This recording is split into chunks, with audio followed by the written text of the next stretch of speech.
Hey everybody, thank you for joining me in what will be the final episode or video version of the Wizard of Oz series, where I have been fortune telling / predicting the outcomes of each division.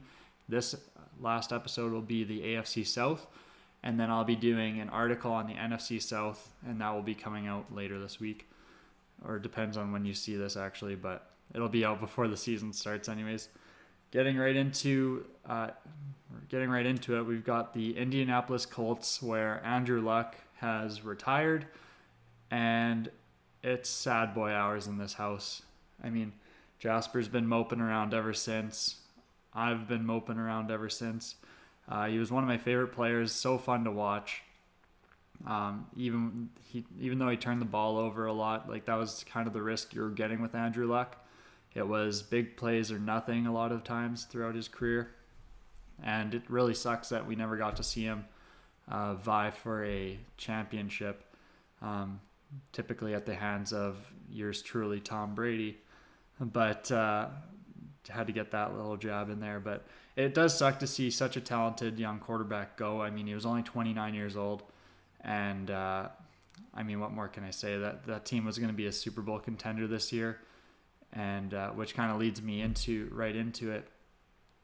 Jacoby Brissett is going to be taking the reins as their quarterback. They sound pretty confident in him. They love his leadership qualities. So hopefully the team can kind of rally with him and move forward. It's now Brissett's team. And so with that being said, they do have a really young, talented roster. And the new general manager, Chris Ballard, has really assembled this team through the draft, and he's done it so well. They've had a boatload of cap space to spend this past offseason. They didn't really spend a whole lot on outside free agents. They were happy to just re-sign their key guys. The one key guy that they did bring in, a solid veteran presence, is Justin Houston.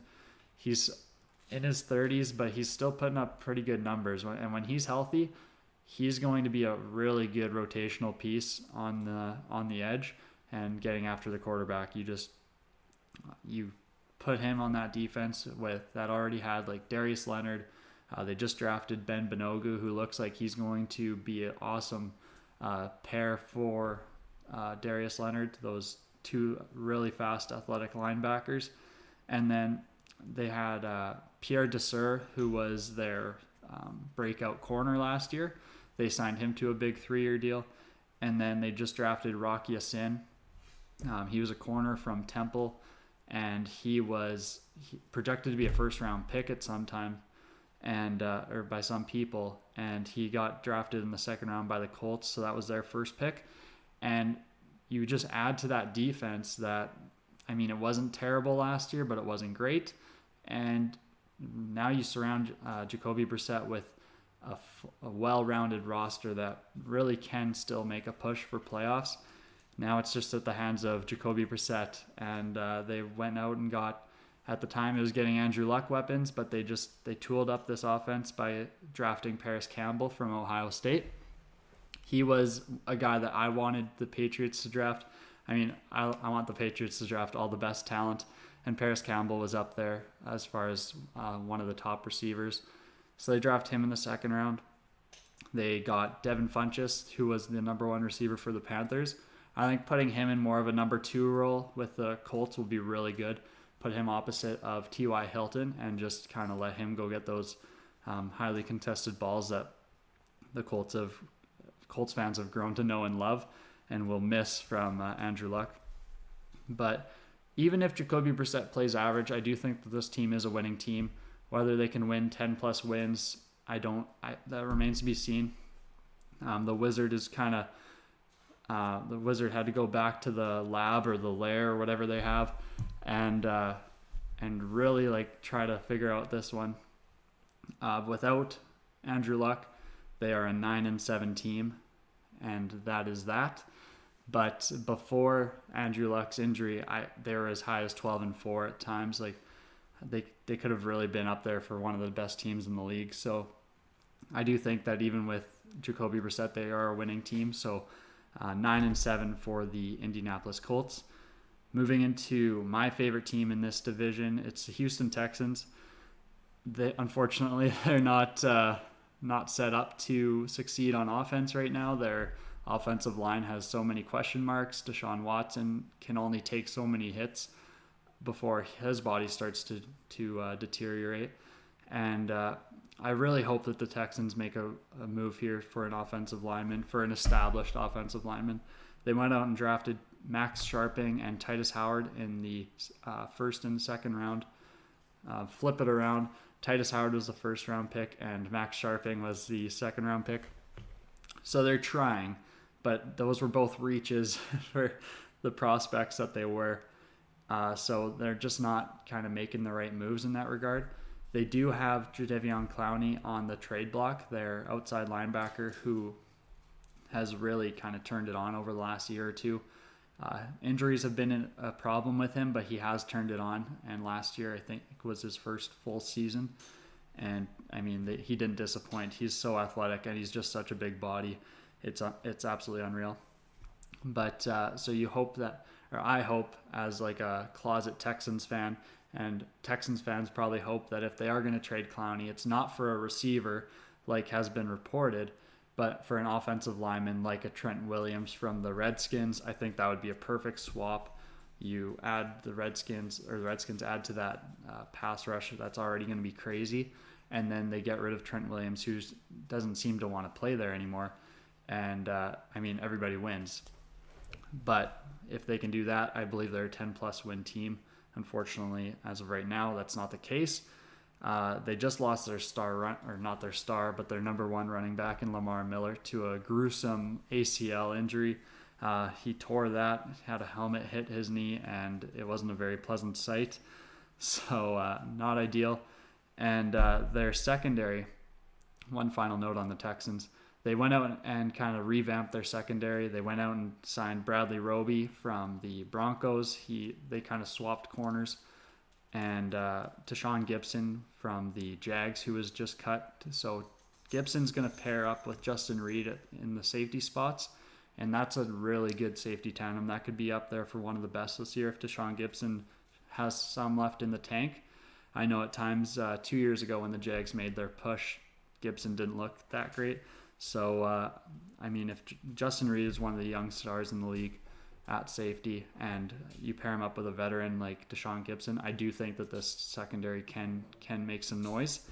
But, yeah, the big question mark is the offensive line and now at running back. So I do have the Texans taking a pretty big step back from last year where they were a playoff team.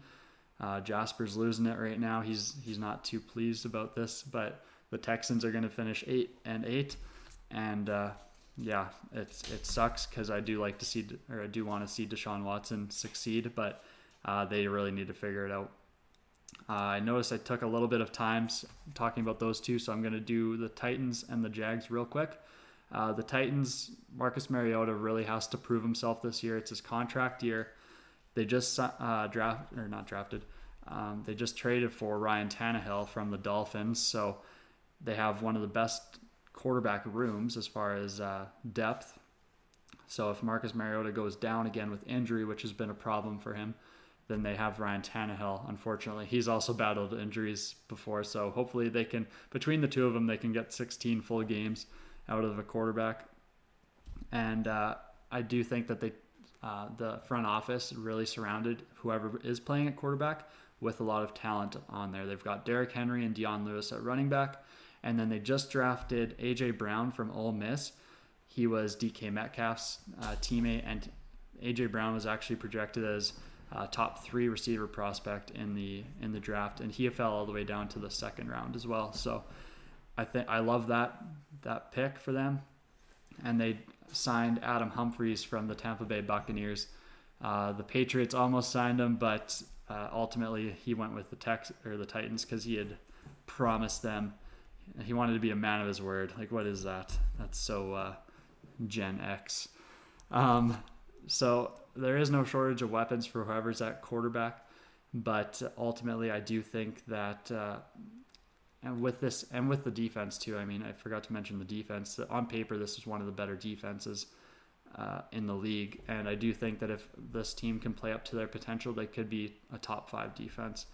I think that might take a lot of people by surprise because nobody thinks of the Titans. They're such an average team. I mean, they finished 9-7 each of the last 3 years or 4 years in a row. So if everything can kind of swing their way, which it looks like it already is with Andrew Luck retiring, I think that the Titans can actually win this division, and they will win the division at 10-6. It's going to be a very tight division race, but ultimately words are hard. Ultimately, the Titans take it at 10-6. The Jags, Nick Foles, I'm not so sure is much of an upgrade from Blake Bortles. He has that extra gear, obviously. He did it on that Super Bowl run, and he did it at times last year, but I don't know.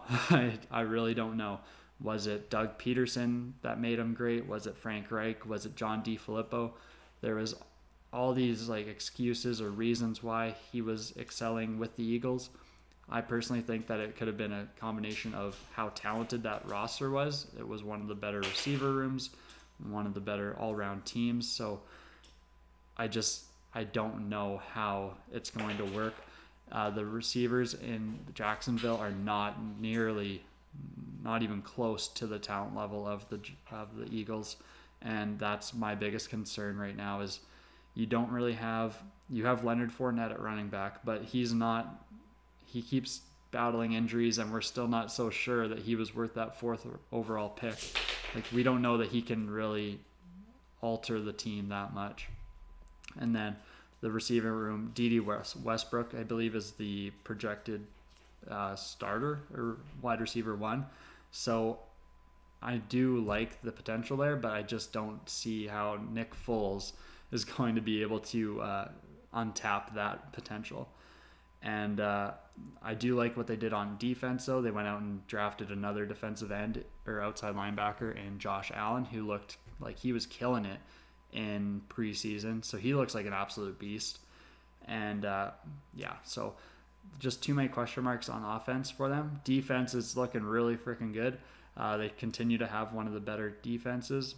Now it's just putting it all together. I think that Nick Foles is going to need a year in this system. I think they're going to need to surround him with a few more weapons, and ultimately they finish 6-10. So to recap, we have the Titans winning the division at 10-6, the Colts getting second at 9-7, the Texans taking a step back at 8-8, and Jacksonville going 6-10. So a little bit of a downgrade for Nick Foles.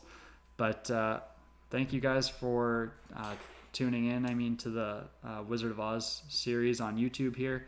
I do appreciate it a lot, and stay tuned for more videos that we'll be coming out with as the season progresses. You'll see our food reviews and stuff like that coming on, which is awesome. And lastly, follow us on Twitter, Instagram, Facebook. I'll leave all that in the notes.